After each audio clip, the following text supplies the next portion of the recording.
Before we move on to the next section of the video, I wanted to take a second to address a very important concern for some people. I have been accused of, on more than one occasion, of being biased and overdosing on nostalgia. Apparently, rose-tinted glasses are firmly affixed to my eyes, thus making me incapable of two very important things in my critique and analysis videos. Number one, I do not have the integrity or intelligence to criticize or call out the bad things in classic. And number two, I do not have the humility or insight to praise the good things in Crystal. Now, you and I both know, my dear viewers with common sense, that this is a bunch of bullcrap. But, unfortunately, some people are disconnected from that blessed common sense given to us by our benevolent God up above, which results in them becoming the unwitting prey to the disingenuous people desperate to label and dismiss my entire body of work and get swept up in the slander and misinformation these particular individuals peddle. An unsupported and baseless assumption made in an effort to undermine and debunk my objective analysis to discredit me and all who agree with any of my assessments. So this short interlude is my response to that unfortunate group of susceptible individuals under the sway of such a harmful and hilariously baseless assumption. I will now list everything I have previously criticized Classic Episode 1 for getting wrong, then I will very clearly and without resentment list everything I have previously praised Crystal Episode 1 for getting right. I will be linking this part of the video to anyone repeating these mindless assertions to succinctly correct them and hopefully bridge at least a portion of the gap between glorious common sense and their tragically dormant synapses.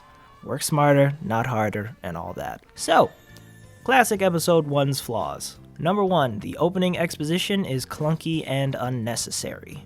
Number 2, Shingo, you're my little brother expository dialogue is also clunky and unnecessary. Number 3, the increased hearing and supersonic wave abilities never coming back except once way later in the series. That kind of really irritates me. Number 4, supersonic wave's inconsistency in the Morga fight, which is a pretty big deal because if it didn't work out exactly the way it worked out, then she probably would have died. So that's not great. Naru's lack of trauma, physical and mental, in the aftermath of the Morga confrontation, which that's a small thing, but it kinda is annoying for me. And now, Crystal Episode 1's pros, as in things it does correctly. Number 1, Usagi falling down the stairs while rushing shows, not tells, the audience that she is clumsy. Number 2, Ikuko reading a Sailor V article in the newspaper is good world building and introduces Sailor V before she becomes plot relevant in a subtle way. Number 3, Morga's dress when she impersonates Naru's mom looks neat. I like the design. Number 4, Naru being suspicious of the super discount sale is a good detail that builds up Morga's reveal later. Number 5, the Dark Kingdom introduction scene is short, succinct, mysterious, and vague, and that is all the compliments that I can give that scene.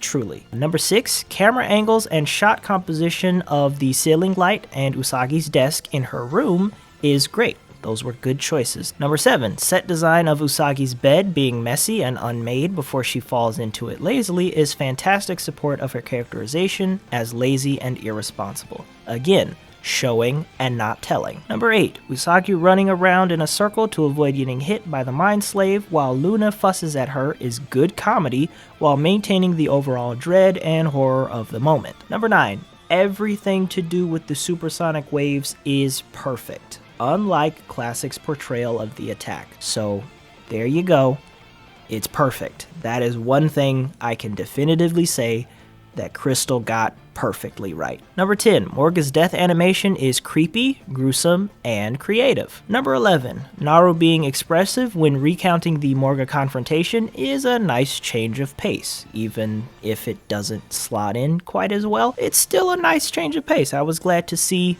clear expressions and, emotion on a character's face. It was nice. The visual gag of Luna being at Usagi's school the next morning is a smidge funny.